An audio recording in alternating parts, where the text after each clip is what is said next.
Hello, welcome back to another breaking news update. My name is Jimmy Boyd, and you were watching Boyd News. I want to thank you so much for tuning in today. I've got some updates here for you regarding what's going on in the Middle East, all these conflicts that are breaking out right now. We're going to be talking about Hezbollah and Israel, and I also have some updates regarding the attack that happened in Iran just the other day with Ismail Haniyeh, the top Hamas leader. I've got some new information coming out regarding him as well. But first, I want to talk about Hassan Nasrallah. He's mentioning that this war has entered a new phase. So, Hezbollah entering a new phase in the war with Israel. And he's also mentioned that Israel has crossed a red line. Okay, if you don't know who Hassan Nasrallah is, he is the Secretary General of Hezbollah, basically the leader of Hezbollah. Okay, so he's coming out and stating that this war is going to change. And then also, he's reiterating his claim that Hezbollah is not responsible for the deadly rocket attack that happened in Majd al-Shams last Saturday. So this is the attack that a rocket supposedly came from Hezbollah and landed on a soccer field and killed 12 children, unfortunately. So he's coming out once again and stating that this was not their doing. So if it wasn't them, who did this? Was this a group from maybe Syria that launched this rocket, or where did this thing come from? Did it come from Iran? Who knows where it came from? I have no idea. Or was it possible that this was done by maybe the West? Maybe Israel did this. Maybe, who knows? I know that might sound crazy, but there obviously is a push right now to try to start a war with Iran. And we know that the U.S. does not want Iran to obtain nuclear weapons. And who knows? Maybe this is the catalyst to try to create that scenario to push for Iran to respond, which now we're about to see that based on the attack that happened the other day inside of Tehran, their capital. And if Iran tries to respond against Israel, this could give them the right to maybe go after their nuclear facilities. And maybe this is what this is all about. Who knows? But definitely, we're getting kind of some weird mixed messages and signals coming from either side. And I'm going to show you some stuff today that just looks really strange to me. But let's start with this right here, okay? Let's talk about Hassan Nasrallah, talking about this war that's entering a new phase. So this is on the Times of Israel, came out today. It says, Nasrallah says war with Israel entered new phase, reiterates claim Hezbollah not responsible for Majd al-Shams attack.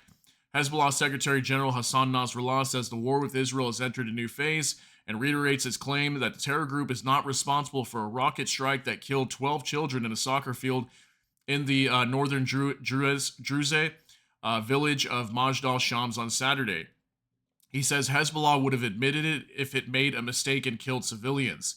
I mean, technically, yeah, they do claim a lot of attacks that happen inside of Israel. Now, every time that they kill a civilian, do they always state that? I'm not sure, because we just had an attack just, I think, yesterday or the day before as well, where another civilian was hit by a rocket, and I don't remember hearing anything coming out from Hezbollah stating that they were taking responsibility for that civilian being killed. So I'm not sure about that 100%. But it also says U.S. and Israeli intelligence has indicated that the rocket was fired from Lebanon by Hezbollah. Nasrallah notes global calls to calm tensions after Hezbollah senior commander Fuad Shakur was killed in an Israeli airstrike on the outskirts of Beirut yesterday morning. So obviously they're very unhappy with this airstrike that happened in Beirut. And if this airstrike is in response to what happened on the Majd al-Shams soccer field when these children were unfortunately killed in that rocket attack, then obviously it doesn't make sense for Israel to go bomb Beirut and take out a top Hezbollah commander. But at the same time, they've been at war with Hezbollah, so it really makes sense. They've already been doing that. They've already been striking many of their the Hezbollah commanders. Okay, we've been seeing that for months. I've been reporting this for a very long time. So let's switch gears here for just a moment. Let's talk about Ismail Haniyeh. He is the top leader of Hamas, who was supposedly assassinated in an airstrike that happened just yesterday. Well, it was like 2 a.m. yesterday in Iran. Okay, so let's talk about this for a moment. Take a look at this. The Times of Israel. New York Times says Haniyeh was killed by bomb smuggled into Tehran guest house 2 months ago. Okay, so the New York Times supposedly is saying that this wasn't an airstrike that caused this. And I took a look at a map just to make sure I knew what I was looking at here. And I was trying to figure out where would the Israeli warplanes launch this missile from if they were to fire a missile and strike his residence. where would they fire it from? And do these missiles have a capability of flying that far away? I mean, just the border of I think it's Iraq and Iran is pretty far away from Tehran, which is the capital of Iran. Okay, I know it's kind of a tongue twister there, but it's pretty far away. And supposedly, if this airstrike was carried out, these warplanes, from what we were hearing from OZNT Defender on X, was these warplanes were outside of Iranian airspace. So it was just very strange to me. It just didn't completely add up. But then again, I'm not saying that Israel doesn't have the capabilities of doing that. Maybe they do, but definitely seems strange. And this seems to make more sense to me that a bomb was planted in his house versus an airstrike. Because I did see some photos of a building that supposedly he may have been in, but I wasn't able to confirm that. And it doesn't look like it was hit by an airstrike. The windows were blown out, some doors were messed up, but it doesn't necessarily look like it was hit by a missile. So it says here, U.S. officials assess Israel behind assassination of Hamas chief, which Middle East sources say was months in planning. Report says Israel briefed U.S. allies in immediate aftermath. This came out today as well. So we'll just read just a little bit of this. The explosion that killed Ismail Haniyeh and his bodyguard early Wednesday was set off by a sophisticated remote-controlled bomb smuggled about 2 months ago into the Hamas leader's room at the Tehran guest house where he was staying, the New York Times reported Thursday. The report cited 1 American and 7 Middle Eastern officials, including 2 members of Iran's Islamic Revolutionary Guards Corps. It contradicted earlier reports, including by the IRGC's Tasnim news agency, that a missile had killed Haniyeh. It also cited officials from the United States and the Middle East as saying or assessing that Israel was behind the blast.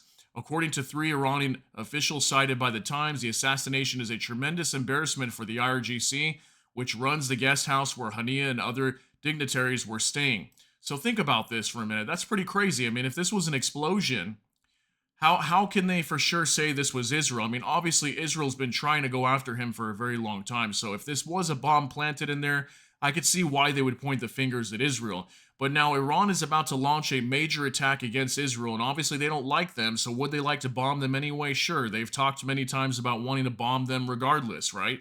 They want to remove Israel off the map by a certain time, okay? But if this was actually not done by Israel, let's say this was done by somebody on the inside in Iran that maybe had no affiliation to Israel, who knows?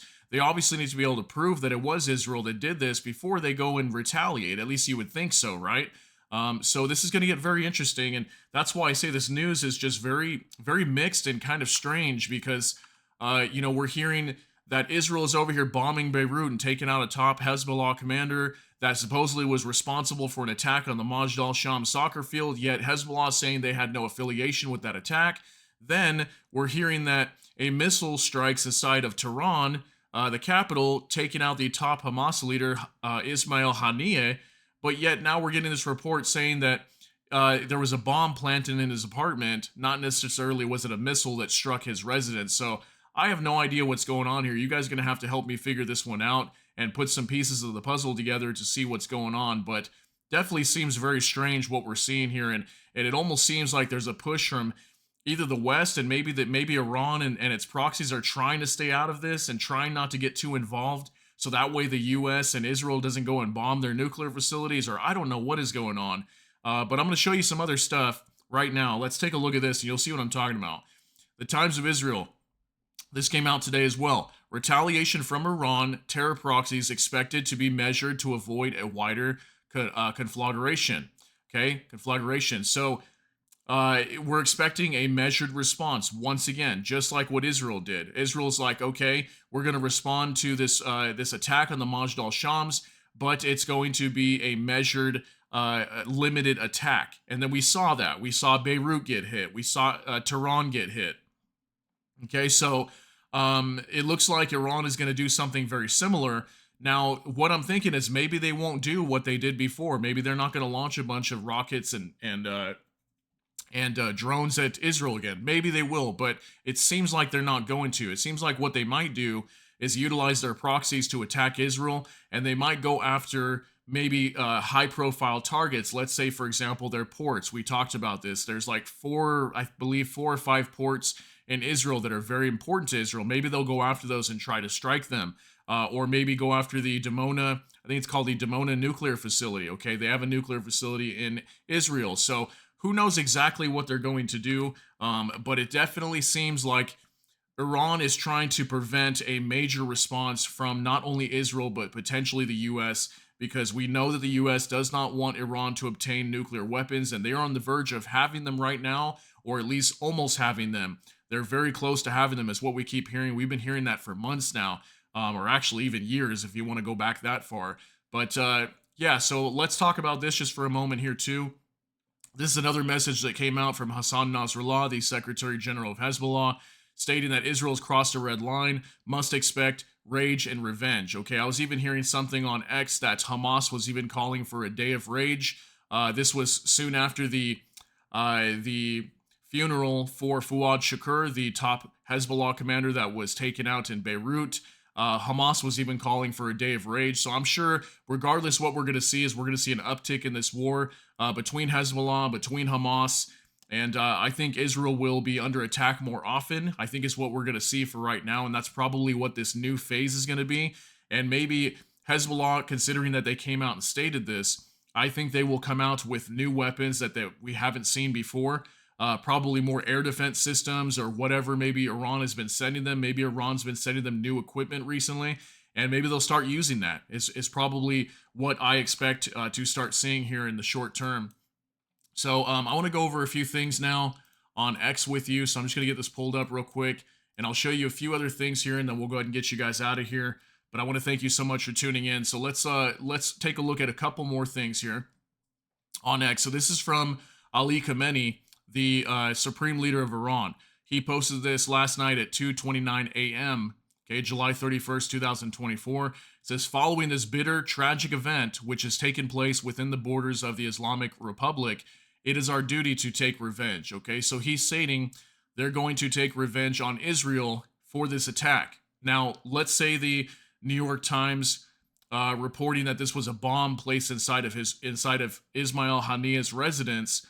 What if it didn't have any ties to Israel? What if there's a possibility it didn't? I can't say for sure. We don't know all the details yet. Maybe that will come out later. Maybe it won't. And maybe it might not even be the truth. Who knows? But if this wasn't any affiliation to Israel, now we're kind of seeing the same thing. Israel's going to get attacked based on something that they may have not had any affiliation with. But at the same time, after this happened, Israel did not come out with any kind of a statement. They typically do that. Every time it appears as if they were involved in something, they generally stay very quiet. They don't put out any statements as to why an attack happened, just like what happened back in April, early April, when right before Iran started attacking Israel like crazy. We had that strike on the Iranian consulate, and after that building got hit by an airstrike and destroyed, and there was like several IRGC top leaders and deputies that were in there that got taken out from Iran. We basically heard nothing from Israel. Israel just stayed quiet, okay? So let's take a look at this as well. This is on the Times of Israel. Iran to huddle with proxy leaders to discuss retaliation against Israel. So the proxy leaders are coming together today. This is on August 1st, starting at 9 a.m., so just about 2 hours ago from the time I record this. And they're going to be huddling to discuss how they're going to retaliate, okay? So that means most likely this is going to be a coordinated strike against Israel, and whether it be limited or maybe it won't be, I think it will most likely be limited for the most part, and maybe they will want this to be as effective as possible, but we'll see. This could definitely be just as bad as what we saw back in April, or maybe worse, and I think it's going to be coming potentially by this weekend. So take a look at this as well. From the Times of Israel alerts, live update, Nasrallah, fighting will intensify on the border tomorrow. Okay, so this came out today, so expect within the next 24 hours, we're going to be hearing more fighting intensifying on the border between Israel and Hezbollah. So that was some big news. And finally, one last thing to share with you. So it's been relatively quiet over the last 24 to 36 hours, ever since we heard of this strike, of this airstrike supposedly against Ismail Haniyeh in Tehran. Excuse me. Ever since we heard that, it's been relatively quiet. Well, it looks like the Lebanese media is reporting that an Israeli strike in Kafr Kila, first alleged attack since killing of Hezbollah military's chief. So it looks like Israel launched some sort of airstrike into southern Lebanon here in just the last 24 hours, or maybe less, probably the last 12 hours, is what the Times of Israel is reporting. So looks like Israel's still bombing southern Lebanon right now, although this attack did kind of create some silence for a little while after they bombed Beirut. There was probably about a 24 to 30 hour dead silence there for a while where both sides were really not attacking each other. And I expected Hezbollah to start launching hundreds, if not thousands, of rockets after Fuad Shakur got taken out, that top Hezbollah leader, and they didn't do that. So that's why, anytime you got this like incredible extended silence like this, even from the Houthis too, the Houthis didn't even respond right away after the Hodeidah port got bombed. It makes you think something big is coming, and they're saving up, they're being patient, waiting for the right moment, and I think they're all going to converge and attack Israel at the same time. But we'll just have to see. But I think the proxy groups are going to try to do more than what Iran is going to do, because I think Iran is trying to stay out of this as much as they can, because they obviously don't want to be attacked by the U.S. as well. So we'll see what happens. I'll keep following this. I'll bring you guys some more updates as things come out. But that's the latest as of almost 11 a.m. on August 1st, 2024. I want to thank you so much for tuning in today. If you got something out of this, please smash that like button. Also, if you enjoy my content, please consider subscribing down below. Hit the notification bell. That way YouTube can notify you. And with that, hope you all have a great day. Everybody take care and God bless. We'll see you in the next one.